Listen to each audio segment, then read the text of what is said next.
안녕하세요. 코인 트렌드 오늘 하루 대신 진행을 맡게 된 김민경입니다. 24시간 365일 쉬지 않고 거래되는 코인 시장, 여러분들은 어떻게 대응을 하고 계신가요? 혼자서 대응하기 어렵다 하시는 분들, 오늘도 저희가 주요 이슈들과 시황 전반적으로 다 점검해 드릴 예정이니까 50분 동안 힘차게 함께 달려보시길 바라겠습니다. 간밤 뉴욕 증시 같은 경우는 역시나 이 트럼프의 관세 관련된 이슈로 인해서 다시금 출렁임을 겪었습니다. 이 중국향으로 상호 관세를 125% 부과를 했었는데 펜타닐을 포함한 145%다라고 정정을 하면서 뉴욕 증시 3대 지수 하루 만에 반락세를 보였고요. 그리고 비트코인의 가격도 뉴욕 시간 기준으로 8만 달러 아래까지도 하회하는 모습이었는데 현재 시간 비트코인의 또 흐름 그리고 전반적인 코인 시장의 흐름까지도 짚어보시면 좋을 것 같습니다. 바로 한번 짚어보도록 하겠습니다. 전반적인 시가총액 같은 경우에는 지금 전반적인 시가총액 같은 경우에 전일 대비 1% 넘게 하락하면서 2조 5천억 달러 지금 기록을 하고 있고요. 그리고 거래량 같은 경우에는 36% 하락세를 보이고 있습니다. 103억 달러 선 지나가고 있는 상황입니다. 그러면 공포와 탐욕 지수도 살펴봐야 될 것 같은데요. 전장 같은 경우에는 39점까지도 기록을 했었는데 지금 공포에서 다시금 극단적 공포 21점 기록을 하고 있는 상황입니다. 알트코인 시즌 인덱스 또한 전일보다 좀 높아진 상황이죠. 지금 19점 기록을 하고 있는 상황입니다. 그럼 과연 간밤 기관들은 우리 시장을 매수했을지 매도했을지도 봐야 될 것 같은데요. 크립토 또 비트코인 현물 ETF 상황 살펴보시면 간밤 기관 같은 경우에 6거래일 연속 매도 우위를 가져갔습니다. 순유출세를 보이고 있는데 그럼에도 불구하고 시장 점유율 속에서 비트코인이 차지하고 있는 비중은 62.4%, 이더리움 7.3%로 비트코인이 시장 좀 극단적인 공포에 있긴 하지만 그럼에도 불구하고 가장 선호하는 또 코인이다라고 이야기를 할 수 있을 것 같습니다. 그럼 종목들의 흐름도 살펴보도록 할 텐데요. 시가총액 상위 종목들 살펴보도록 하겠습니다.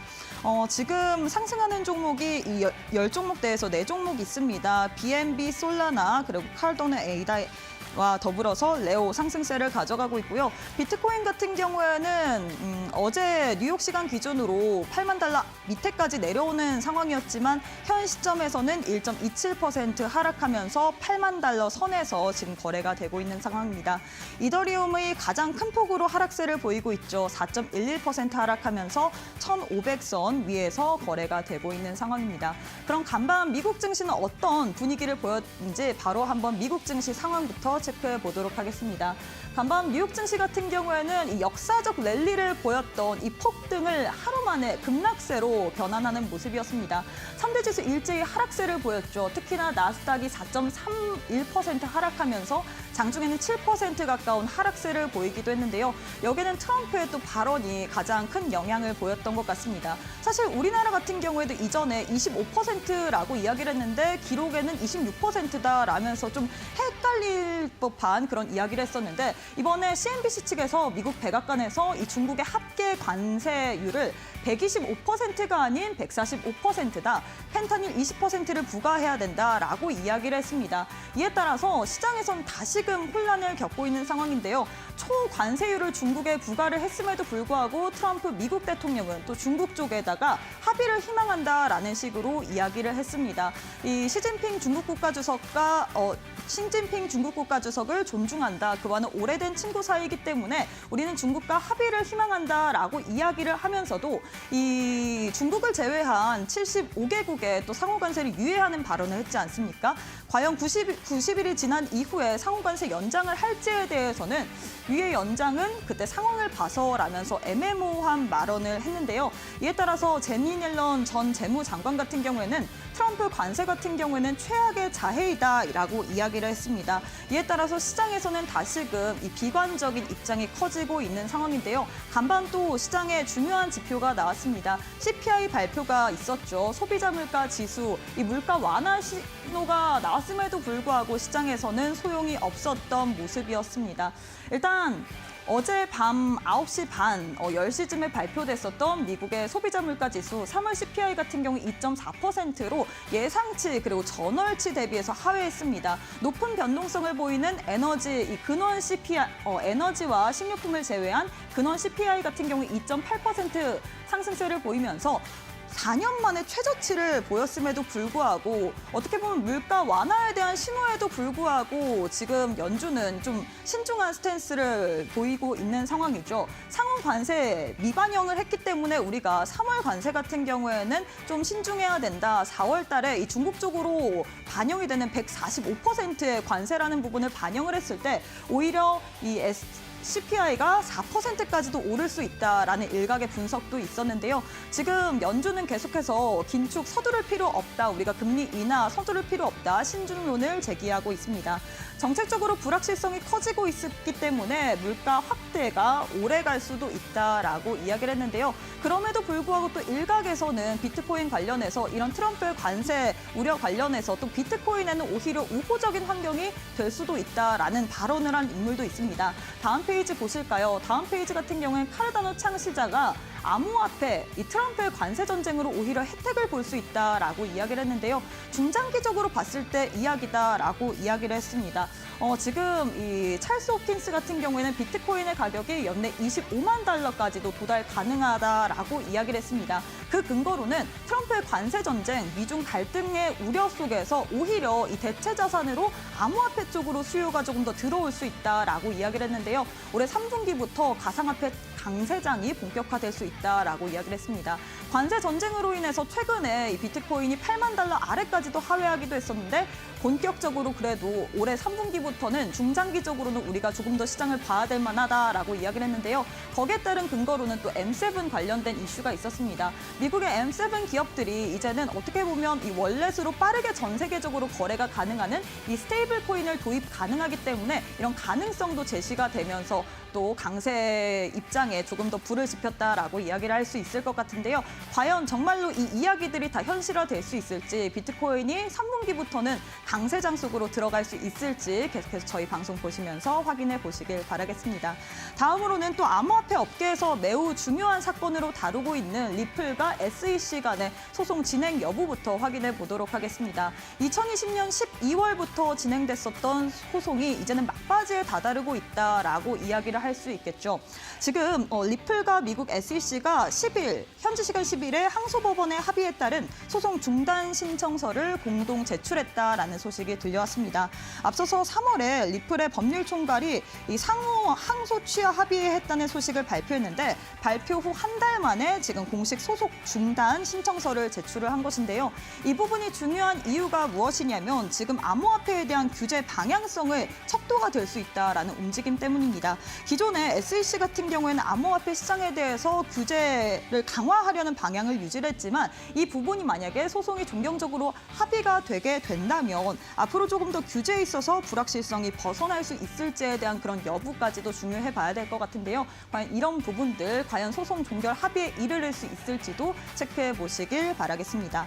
마지막으로는 미국의 이 SEC 암호화폐 증권 발행을 위한 공시 지침을 발표했다라는 소식 들고 왔습니다. 지금 폴 애킨스가 본격적으로 또 임명이 됐고 이제 그걸 앞서서 그 뒤에 바로 또 규제를 명확하게 하겠다라고 이야기를 한 상황인데요. 폴 애킨스 또 신임 장관이 또 임명이 된 만큼 지금 새로운 규제 지침 발표했는데 규제 이야기 살펴보시면 기업은 사업 구조와 수익 창출 명확히 설명을 해야 하고요. 스마트한 계약 기능 및 기술적 사양도 상세히 공시가 필요하다라고 이야기를 했습니다. 이런 리스크 요인 공시를 강조함으로써 투자자들의 보호 목표를 해야 된다라고 이야기를 했는데 과연 지금 SEC에 새롭게 임명된 폴 애킨스 위원이 친암호화폐적일 수 있기 때문에 과연 이러한 지침 발표가 또 어떻게 계속해서 나오고 있을지도 체크해 보시길 바라겠습니다. 이외에 또 주요한 암호화폐 이슈와 그리고 또 내용들 잠시 후에 전문가님과 함께 자세한 이야기로 풀어보도록 할 텐데요. 포인트랜드 지금 바로 그럼 시작해 보도록 하겠습니다.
네, 지금 속보가 하단의 내용을 통해서 전해졌습니다. 중국이 내일부터 미국의 수입품에 84%가 아닌 125%의 관세를 부과하겠다라는 이야기인데 이 내용으로 인해서 다시금 비트코인의 가격 그리고 암호화폐 이 시장 분위기가 출렁일 수 있습니다. 과연 이 뉴스를 우리가 어떻게 소화해야 될지 또 자세한 이야기 오늘 또 풀어보도록 하겠습니다. 일단 금요일 같은 경우엔 저희가 명사 초대석으로 또 진행을 하고 있습니다. 오늘 또 함께할 전문가님 만나보도록 할게요. 언디파인스 랩스의 조동현 대표님 만나보도록 하겠습니다. 대표님 안녕하세요. 네, 안녕하세요. 네, 우리 대표님께서 또 너튜브 쪽에서 굉장히 유명하신 분으로 제가 알고 있는데 많은 분들이 궁금해하고 계실 것 같습니다. 인사부터 부탁드리도록 할게요. 네, 안녕하세요. 언디파인드 랩스 대표 조동현입니다. 해외 투자자들이 어떤 트렌드를 지금 쫓고 있는지 이제 국내 투자자들한테 이제 쉽게 설명을 이제 해드리고 있습니다.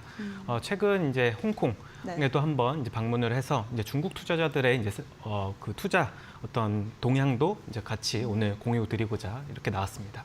네, 일단 오늘 같은 경우에는 정말 중요한 분을 모셨는데 과연 어떠한 이야기를 할지 저 또한 굉장히 관심이 집중이 되고 있습니다. 일단 오늘 또 우리 전문가님께서 홍콩에서 바로 올라온 걸로 알고 있습니다. 이 2025년 홍콩 웹3 페스티벌이 개최가 됐었는데 과연 여기 현장 분위기는 어땠을지 그리고 업계에서는 어떻게 보고 있나요? 일단 홍콩 웹3 페스티벌은 이제 중화권의 투자자들이 이제 모이는 하나의 컨퍼런스예요. 그래서 매년 이제 열리고 있는데 작년과 좀 대비해서 이제 사람들이 많이 좀 줄었다라는 것을 이제 피부로 좀 체감을 많이 할 수 있었고요. 줄은 이유가 있을까요? 아무래도 이제 시장 자체가 이제 변동성이 크고 그다음에 이제 알트코인 시장에 대한 좀 불확실성이 커지다 보니까 이제 투자자들이 많이 참석하지는 않았더라고요. 그래서 그 행사에 가서 제가 여러 명의 이제 투자자들과 그다음에 일반 네. 투자자들 이제 목소리를 좀 듣고 왔는데요.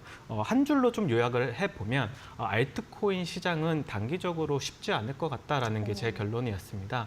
그 이유는 어떤 것이냐면 이제 한국 같은 경우는 네. 이제 거래소에 상장되어 있는 이제 신규 알트코인에 대해서 굉장히 긍정적인 반응을 보이잖아요. 네. 근데 이제 중국 같은 경우는 최근에 이제 알트코인에 관련된 이슈가 굉장히 많았었습니다. 이제 바이낸스에서 뭐 내부자 거래를 통한 이제 수익화를 하는 것들이 네. 이제 밝혀지면서 사람들한테는 이제 불확실성과 이제 낮은 신뢰를 이제 어떻게 보면 줬었었고 네. 그러다 보니까 이제 못 믿는 시장에서 그러면 중국 투자자들은 어떤 거를 투자하고 있는지 한번 확인을 해보니까 밈코인에 오히려 투자를 많이 하고 있다는 게 좀 밈코인이요? 밝혀졌어요. 그래서 한국 투자자들은 알트코인에 대해서 기술 기반으로 한 알트코인에 대해서 긍정적인 반면에 중국 투자자들은 이제 그냥 밈코인에 대해서만 이제 긍정적인 좀 의견을 보였다. 그래서 중국과 한국 리테일 투자자들이 서로 극명하게 이렇게 갈린 적이 많이 없는데 이번에 이제 행사에 가서 이런 것들을 좀 확인할 수 있었습니다. 네, 이번 같은 경우에는 어떻게 보면 이전에는 그래도 사람들이 많이 있었지만 올해 같은 경우에 체감적으로 확 느낄적으로 사람들이 줄었다. 그리고 중국은 이제 민코인 쪽으로 관심을 갖고 있기 때문에 한국과는 조금은 방향성이 다르다라고 이야기를 하셨는데 가장 기억에 남는 세션이나 뭐 프로젝트가 있었을까요? 네, 가장 이제 기억에 남는 세션이 어떤 것이 있었냐면 네. 이제 그 실물 자산을 기반으로 한 이제 토큰화된 이제 섹터가 RWA라고 하는 섹터가 있습니다. 네. 리얼 월드 에셋이라고 하는 섹터인데요. 근데 이 섹터에서 이제 홍콩의 이제 피테크 수장이 이제 와서 좀 여러 가지 현재 홍콩 정부가 이제 RWA에 대해서 어떻게 생각하는지를 공유를 했었어요. 네. 근데 홍콩 자체는 24년부터 20개에서 30개 정도 되는 금융 자산을 이제 블록체인을 활용해서 이제 어떻게 보면 유통을 하려고 꽤나 많은 노력을 해왔었고 근데 규제 샌드박스 안에서 스타트업들이 이것들을 이런 어떤 실물 기반으로 한 자산들을 토큰화해서 사람들한테 이렇게 제공할 수 있는 서비스에 대해서 굉장히 이제 긍정적으로 생각한다라는 좀 발언을 해주셨습니다. 근데 이 RWA 시장 자체는 이제 미국이 어떻게 보면 리드를 하는 하나의 네. 이제 섹터인데 홍콩도 굉장히 좀 긍정적으로 바라보는 것을 좀 봤을 때는 앞으로 이제 2, 3년 안에는 이 RWA 시장이 좀 본격화가 되겠다. 하지만 이제 한국 정부 자체는 아직 뚜렷한 가이드라인을 내놓지 않고 있는 상황이기 때문에 오히려 해외에서 더 이 RWA에 대한 수요가 이제 좀 높아지겠다라는 것이 좀 명확했습니다. 네, 일단 우리 전문가님께서는 어떻게 보면 RWA를 가장 좀 인상 깊게 봤다. 2, 3년 안에는 본격화할 것인데 한국 정부에서는 아직까지는 뚜렷한 그런 방향성이 있기 때문에 없기 때문에 우리가 그 해외 쪽에서는 RWA를 좀 더 집중해 보자라고 들을 수 있을 것 같고요. 또 궁금한 것이 지금 크립토 시장이 이 관세 전쟁으로 인해서 지금 추움을 겪고 있는 상황입니다. 일명 크립토 윈턴을 겪고 있는 상황인데 과연 이 관세 전쟁 지금도 앞서서도 저희가 속보를 통해서 중국에서는 내일부터 미국의 또 모든 수입품에 대해서 84%가 아닌 125% 정말 초고율 관세를 부과한다 이런 이야기가 나왔잖아요. 그래서 많은 시장 투자자분들이 굉장히 혼란스러울 것 같은데 어떤 식으로 대응을 하는 게 좋을까요? 일단 말씀 주셨던 것처럼 이제 지난주부터 이제 시작된 이제 관세 전쟁 때문에 네. 이제 코인 시장도 어떻게 보면 기존 이제 주식 시장하고 네. 같이 흘러가는 것 같아요. 이제 주식 음. 시장이 하락하면은 이제 비트코인이나 다른 알트코인 시장도 같이 좀 이렇게 하락하는 좀 모습을 많이 보였거든요. 네. 근데 제가 이제 개인적으로 생각하기에는 이런 변동성이 굉장히 높지만 비트코인에 대해서는 조금 긍정적인 시각을 가질 수 있다라는 것을 또 홍콩에 가서 좀 알게 되었어요. 근데 홍콩에서 이제 여러 가지 어떤 기관 투자자들을 좀 네. 만나게 되었는데요. 24년 말부터 이제 비트코인을 자신들의 이제 포트폴리오에 이제 편입하기 시작했고 헤지 펀드뿐만 아니라 이제 패밀리 오피스라고 해서 이제 많은 자산을 갖고 있는 이제 특정 집단들이 비트코인을 어떻게 매수를 해야 되고 운영을 할지에 대해서 꽤나 많은 문의를 좀 쏟아냈다고 해요. 네. 그러다 보니까 결국 수급의 문제 아니겠습니까? 결국 그 미국에서 ETF가 그 런칭되고 나서부터 베이비 부머 세대들이 이제 비트코인을 주식처럼 이제 사기 시작을 했었고, 네. 근데 기관 투자자들도 이에 발맞춰서 계속적으로 매수를 하기 시작했는데 이 현상이 이제 그 미국만 있는 것이 아니라 이제 중화권에서도 지금 일어나고 있다는 게 하나의 새로운 좀 관점이었고 이런 것들이 시간이 지나면 결과적으로 가격 상승에 우호적으로 좀 작용할 것이다라고 저는 개인적으로 생각할 수 있었습니다. 어떻게 보면 그래도 중장기적으로 봤을 때는 우리가 좀 우호적으로 볼 수 있다라고 이야기를 했는데 전문가님이 보시기에 비트코인의 운명 그럼 현 시점에서 중장기적으로 봤을 때는 계속해서 그럼 매수 포인트로 가져가 봐도 되는 걸까요? 네, 저는 개인적으로는 비트코인이 네. 훨씬 훨씬 더 다른 알트코인보다 네. 훨씬 더 우위를 점할 것이라고 생각을 하고 보통 이제 이 크립토 시장이라고 하는 곳에서 비트코인의 점유율을 굉장히 많이 보거든요. 비트코인 점유율이 내려가면은 이제 알트코인이 큰 상승을 한다. 반대로 이제 비트코인의 점유율이 이제 높아지면은 알트코인은 하락하고 맞아요. 비트코인만 이제 독주를 한다라고 하는 하나의 이제 말이 있는데 저는 개인적으로는 비트코인의 점유율이 계속적으로 높아질 수밖에 없을 것 같아요. 왜냐하면 이제 알트코인에 대한 불신감도 굉장히 커졌고요. 네. 그다음에 알트코인 투자자들이 이번 사이클이 사실 대부분 매도를 하는 사이클입니다. 그게 어떤 말이냐면 보통 이제 알트코인들이 처음 블록체인에 론칭되기 전에 벤처 캐피탈이라고 하는 이제 투자사들의 도움을 받아서 개발을 하고 그 개발이 완료가 되면은 이제 코인을 발행해서 일반 투자자들도 이제 투자를 할 수 있는 여건이 형성이 되거든요. 근데 이 벤처 캐피탈들의 펀드 주기가 보통 5년에서 10년입니다. 근데 20년하고 21년도에 설정했던 이제 그 펀드들이 지금 2025년부터 이제 엑싯을 하는 하나의 이제 사이클이고 그러다 보니까 계속적으로 발행되는 알트코인들을 시장에 매도할 수밖에 없는 상태인 거죠. 그러면 시장 자체는 굉장히 어떻게 보면 분위기가 좋지 않고 네. 그다음에 제가 생각하기에는 중국 시장도 이걸 받아줄 사람이 없으면 오히려 한국 시장만 이 알트코인을 받아줄 수 있는 유일한 국가가 되는 거거든요. 네. 그렇게 되면은 가격적으로 굉장히 좋지 않아지고 그 반면에 오히려 비트코인은 이것에 대한 수혜를 좀 받을 수 있다고 저는 생각을 합니다. 그래서 앞서 말씀드린 대로 비트코인의 점유율은 계속적으로 증가할 거고 알트코인에 대한 이 그 시장 점유율은 계속적으로 낮아질 것이다. 그래서 꽤나 오래전부터 이제 발행됐던 코인들 혹은 비트코인만 이제 살아남을 수 있는 하나의 여건이 좀 만들어지고 있다라고 전달드리고 싶습니다. 네, 그렇게 해서 이제는 비트코인의 점유율 계속해서 높아질 거고 꽤나 오랜 기간에 살아남았었던 비트코인 위주로 좀 우리 전문가님께서 대응 전략을 세워주셨는데 알트코인도 또 많이 궁금해하실 것 같아요. 또 이더리움, 솔라나 굉장히 이더리움이 대항마로 솔라나가 나온 거잖아요. 그렇기 때문에 많은 분들이 현 시점에서 우리가 알트코인도 관심을 갖고 있기 때문에 어떤 종목을 현 시점에서 우리 전문가님께서는 조금 더 매수의 적기라고 보시는지. 네, 저는 개인적으로 비트코인이 가장 좋은 투자처라고 생각하지만 네. 이제 조금 더 변동폭이 좀 높은 이제 알트코인을 선호하시는 분들이 계시다면 오히려 예전에 발행을 했던 오래된 알트코인들이 그나마 좀 괜찮을 것 같다라는 생각을 많이 하고 있어요. 그럼 이더리움을 얘기를 뭐 하시는 이더리움이나 이제 솔라나 같은 이제 오래 전에 이제 발행이 됐던 그런 코인들은 이미 많은 투자자들이 매수를 해서 어느 정도 네. 탈중앙화되어 있고 실질적으로 한 상승장과 이제 하락장을 몇 번 겪으면서 어느 정도 스트레스 테스트가 된 느낌이 있거든요. 근데 그 반면에 이제 신규 알트코인들은 그런 것들이 전혀 없다 보니까 상대적으로는 오래전에 발행된 코인들이 훨씬 나은 것 같다. 근데 최근에 이제 이더리움이 이제 큰 하락을 했습니다. 네. 하락한 이유에는 이제 두 가지 이유가 있는데요. 이제 첫 번째로는 이더리움 재단이 굉장히 한 해 동안 이제 개발에 집중했던 것은 뭐냐면 네. 이 비싸고 느린 이 이더리움 이 네트워크를 조금 더 값싸고 빠르게 만들고자 레이어 2라고 하는 새로운 기술들에 전폭 지지를 했습니다. 그러다 보니까 실질적으로 굉장히 그 거래 비용이 싸지고 속도는 빨라졌지만 여기서 발생되는 문제가 뭐냐면 이더리움 자체는 결국 거래를 통해서 발생되는 수수료를 그 수수료를 모아서 이더리움을 소각하는 데 사용이 되거든요. 그래서 이더리움이 예전부터 울트라 사운드 머니다, 즉 디플레이션 되는 자산이다라고 많이 강조를 해왔었는데 네.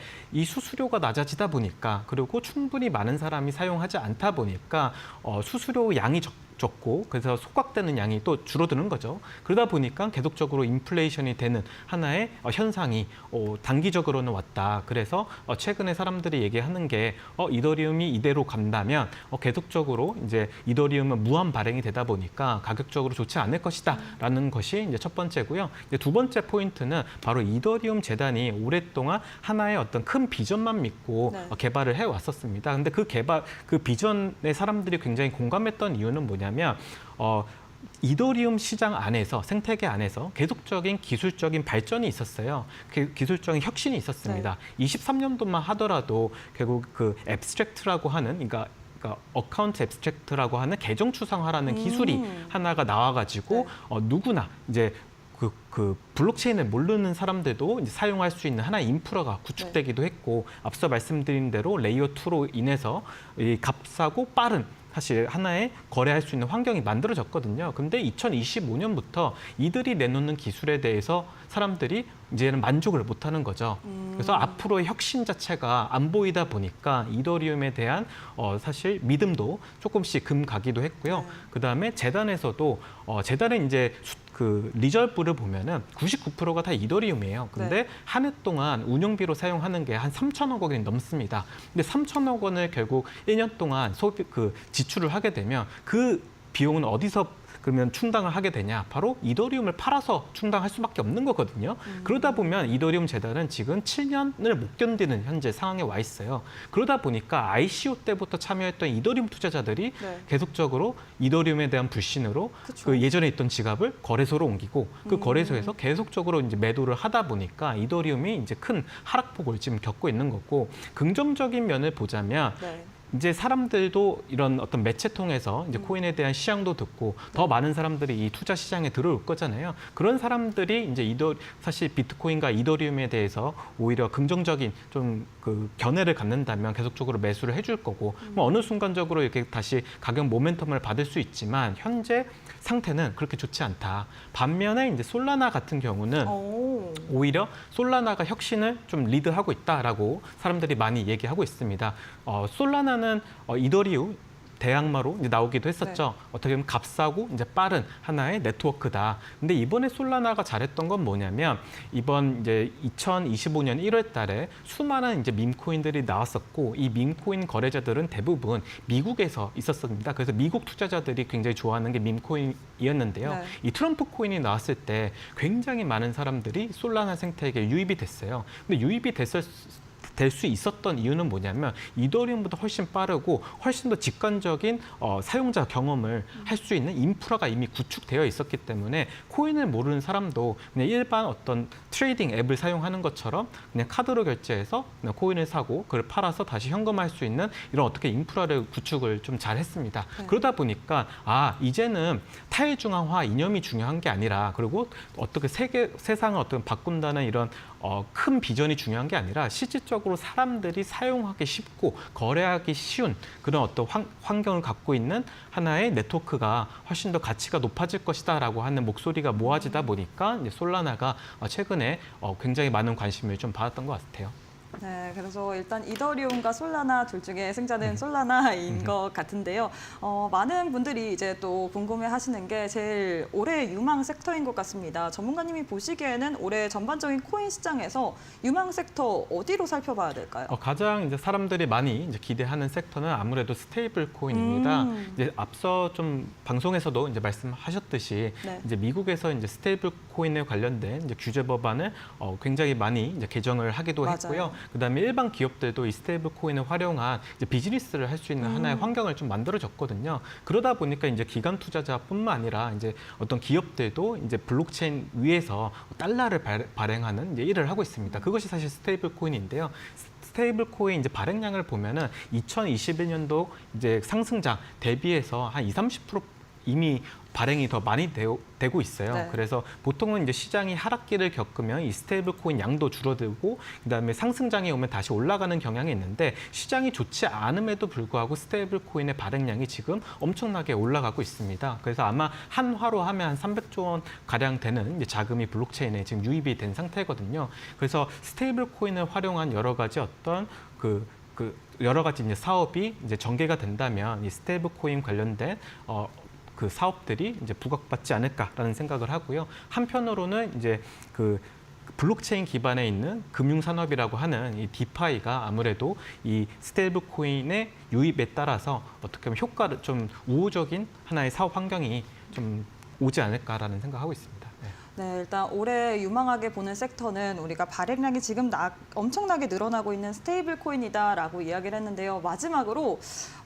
우리가 2025년에 딱 이것만큼은 알아야 된다, 이것만큼 중요하게 봐야 된다라는 키워드가 한 가지 있다면 어떤 거 생각하시고 계신가요? 저는 개인적으로 그 투자자들이 이제 네. 알아야 될 키워드는 결국 이 블록체인에서 사람들이 기대하는 거는 이제 큰 수익이잖아요. 근데 앞으로의 큰 수익 자체는 좀 바랄 수 없을 것 같다. 오. 우리가 보통 알트코인을 투자할 때 네. 2배, 10배 뭐 이런 맞아요. 어떻게 보면 굉장히 높은 수치를 기대하면서 네. 투자를 하잖아요. 근데 지금 알트코인 시장 자체가 굉장히 안 좋게 좀 변하다 보니까 그런 큰 수익을 기대하는 것보다 오히려 어떻게 하면은 자신의 어떤 투자 손실이 안 날지를 조금 더 염두에 두고 투자하는 게 훨씬 더 좀 중요한 것 같아요. 계좌를 방어하는 게 더 중요하다. 그쵸? 네, 그래서 오히려 알트코인보다는 네. 오히려 비트코인에 투자하는 것이 훨씬 더 좋은 성적을 거둘 수 있는 하나의 좀 방안이지 않을까라고 저는 그렇게 생각하고 있습니다. 네, 일단 이렇게 해서 우리 전문가님께서 올해 꼭 알아야 될 만한 트렌드 같은 경우에는 우리가 현 시점에서 계좌를 어떻게 방어하는지 그 부분을 생각해 봐야 된다. 알트코인보다는 비트코인 위주로 봐야 된다라고 이야기를 해주셨습니다. 참고해 주시길 바라겠습니다. 오늘 또 도움 말씀해 주신 조동현 대표님께 감사의 말씀 전하도록 하겠습니다. 오늘도 수고 많으셨습니다. 감사합니다.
네, 현재 시간 기준으로 또 비트코인의 시장 분위기 체크해 봐야 될 것 같은데요. 앞서서 이 속보를 통해서 저희가 중국에서 이 기준 관세를, 상호 관세를 미국 쪽으로 더 많이 부과하겠다라고 이야기를 했는데 더 이상은 더 부과하지 않을 것이다라고 이야기를 했기 때문일까요? 현 시점에서 8만 1,000달러 위에서 거래가 되고 있습니다. 이 관세 전쟁으로 인해서 계속해서 좀 비트코인의 가격 또한 변동성을 보이고 있는데 과연 우리가 이런 시장 속에서 어떤 전략을 세워봐야 될지 그리고 어떤 종목들 위주로 봐야 될지 시장에 대한 이야기와 더불어서 전략가 AS까지 해보도록 하겠습니다. 함께할 전문가님 만나보도록 할게요. 김형민 전문가님 안녕하세요. 네, 반갑습니다. 안녕하세요. 네, 오늘 또 많은 분들이 우리 전문가님께서 지난주에 또 하셨던 한 주간의 또 코인 관련된 리뷰 궁금해할 것 같은데 어떤 종목부터 시작해 보도록 할까요? 네, 그럼 바로 먼저 보도록 하겠습니다. 네. 자, 오늘도 찾아온 코인 리뷰고요.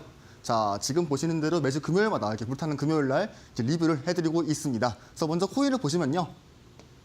자, 이렇게 네 가지를 준비해 왔고요. 자, 4월 9일 같은 경우는 이제 비트코인의 악재, 우리가 관세 이슈로 엄청난 하락이 있었기 때문에 제가 리스크를 감수해서 4월 9일에는 관심 코인과 히든 코인을 언급하지 않았습니다. 그렇기 때문에 그 4월 9일을 대체본으로 4월 2일 걸로 제가 복귀를 할 거고요. 그래서 4월 2일에 나온 두 코인, 지금 보시면 레이어 제로랑 솔레이어, 지금 관심 코인 이렇게 되어 있고 히든 코인 되어 있습니다. 그리고 4월 9 나와 있던 스페이스 아이디랑 이오스 코인 이런 식으로 되어 있습니다. 자, 그래서 먼저 보시면 레이저로 같은 경우는 진입가가 1차 4,050원, 2차 1,700원 이렇게 해서 뭐 수익률을 한 10%대를 봤고요. 그 다음에는 솔레이어 히든 코인이었죠. 우리가 1차 진입을 뭐 2,100원대, 2차 진입을 2,020원 이렇게 해서 수익률 6% 나왔었고요.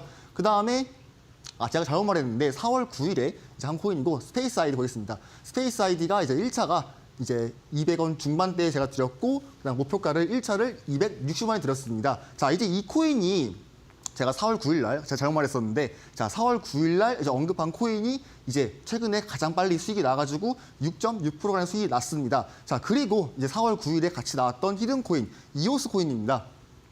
네, 이오스 코인이었고 제가 1차를 1,000원에 드렸고 2차 진입을 940원에 드렸습니다. 그래서 목표가는 이제 아무래도 이제 코인이 상황이 좋지 않다 보니까 제가 목표 금액을 짧게 드려가지고 1차를 1,070원, 2차를 1,120원에 드려가지고 현재는 이오스 코인이 하락을 하고 있습니다. 일단 현재 장세가 전체적으로 이제 시가총액이 낮은 코인들 위주로 펌핑이 나오고 있고 지금 이런 메이저 코인류들 시가총액이 좀 무거운 코인들은 아무래도 약세를 좀 보이고 있어가지고 현재는 진입가가 2차까지 도달을 한 상황이고 그래서 이제 1차에서 2차 둘 다 만약에 방송을 보시고 이제 밴드에 들어오셔가지고 매집을 실제로 하신 분들은 이제 평균 단가가 대충 봤을 때 한 960원에서 낮게는 950원, 40원대 벌 수도 있고요. 뭐 높으신 분들은 970원, 80원 벌 수 있겠죠. 그래서 이거는 수익률이 아직 안 났기 때문에 현재 진행 중이라고 제가 적어놨습니다. 자, 바로 그 다음 보겠습니다. 자, 먼저 리뷰를 해볼 건데요. 레이어 제로 관심 코인이었죠. 자, 지금 보시면 우리가 1차를 이제 보시면 4,050원에 드렸고 뭐 목표가를 4,300원에 드렸습니다. 자, 이렇게 볼 거고 그 다음에 이제 중요한데 자, 일단 제가 레이어 제로를 왜 관심 코인 드렸냐? 지금 보시면 이런 식으로 네모난 신호가 있죠. 이제 이 신호가 특성상 좀 쬐끔해가지고 잘 보이지 않을 수 있는데 그나마 확대를 제가 좀 해놨습니다. 캡처를 크게 해가지고 그래서 신호 등장 후 제가 진입을 했고 자, 무작정 신호가 등장한 후 진입을 하는 것은 아닙니다. 저희 지표에서는 이 실험 지표 녹색이 뭡니까? 상승하는 추세, 노란색은 횡보 및 알 수 없는 추세, 그 다음 빨간색은 하락하는 추세입니다. 자, 그래서 우리가 매수를 할 때에는 대체적으로 녹색 부분에 우리가 매수를 해야 하고요. 자, 물론 우리가 노란색이랑 빨간색에 매수를 해서 꼭 오르지 않는다는 아닙니다. 보통 코인들이 오르다가 내려간 다음에 다시 올라가지 않습니까? 그 내려가는 과정은 대부분 다 빨간색 과정이고 물론 그때는 다 추세가 상승보다는 하락이기 때문에 저희가 권장하지는 않는 겁니다. 보통 추세가 하락이면은 우리가 고점을 내리고 저점을 내리면서 계속 가격의 하락을 계단식으로 내려갈 수 있기 때문에 저희가 권장하지 않는 거였고 그래서 보시면 노란색 구간이기는 하지만 현재 이 검은색 라인 보이시죠?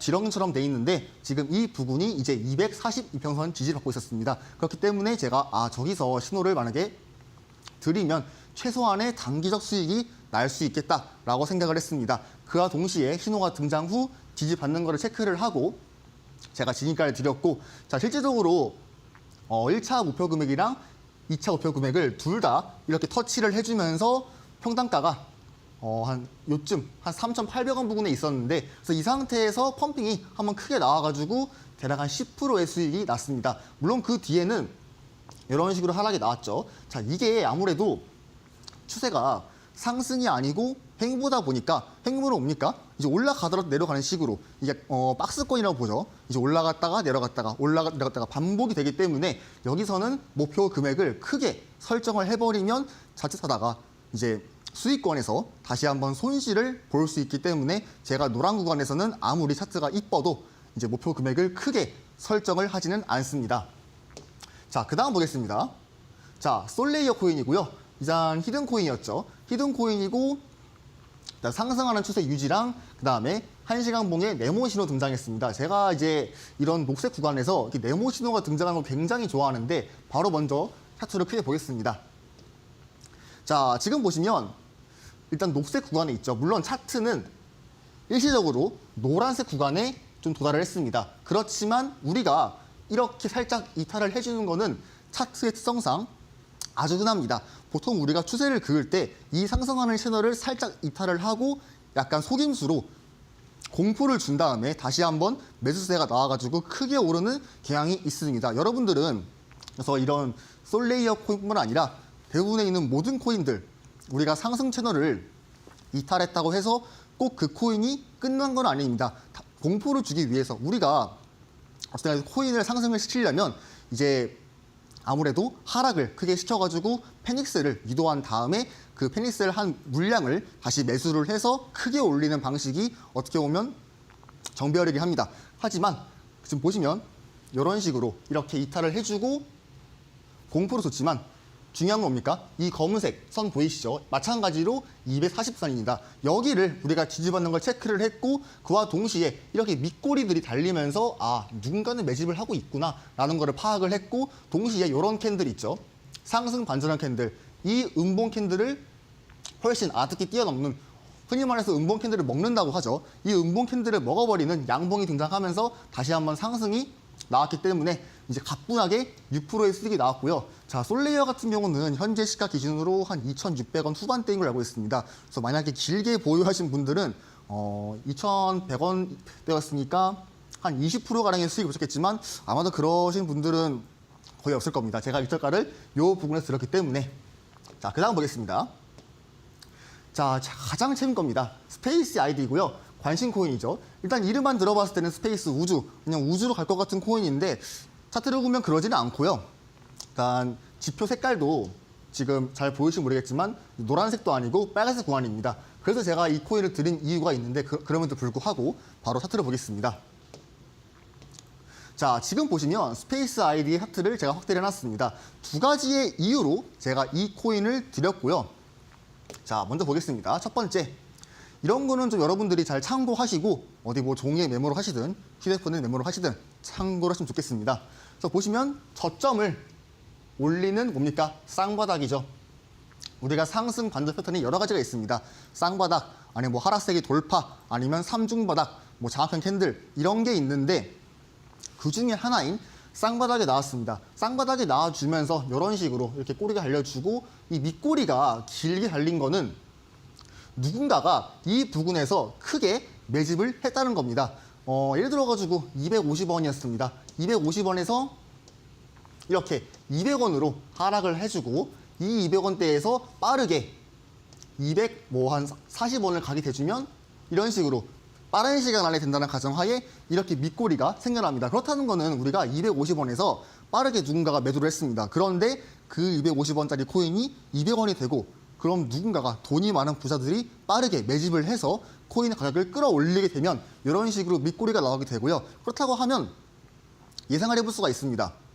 우리가 돈이 많은 고래분들은 이 평단가가 200원쯤에 있다. 그래서 우리가 거래량이나 이런 캔들 모양을 확인을 하고 대략 세력들이 어디서 매집을 했는지는 추측이 가능하니까 여러분들은 꼭 이런 밑꼬리, 거래량을 좀 확인하시면서 세력이 대략 어디에 매집을 했다 파악을 하신 다음에 만약에 예를 들어가지고 이제 우리 12월 3일에 나왔던 그 사건, 그런 사건에 대해서 엄청나게 폭락이 나왔죠. 폭락이 나왔을 때 우리가 세력이 평단가를 어디에 매집했는지 유축을 해보면 유출을 해보면 대략 그 꼬리 부분에서 빠르게 반등이 나오는 걸 볼 수 있습니다. 실제로 여러분 12월 3일 날 차트를 보시게 되면요.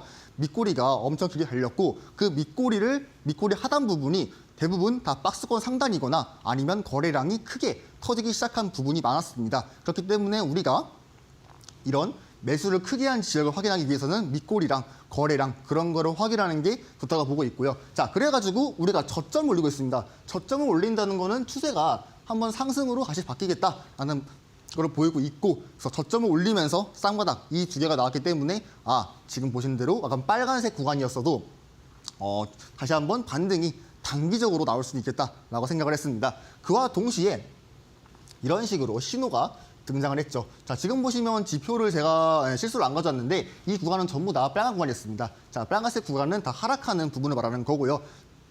스페이스 아이디는 하락하는 추세였기 때문에 제가 익절가를 길게 드리진 않았습니다. 그래서 보시면 제가 진입가가 한 288원이었는데 목표 금액 1차가 260원이었죠. 어떻게 보면 좀 겁쟁이 아니냐 할 수 있는데 저는 겁쟁이는 아니고요.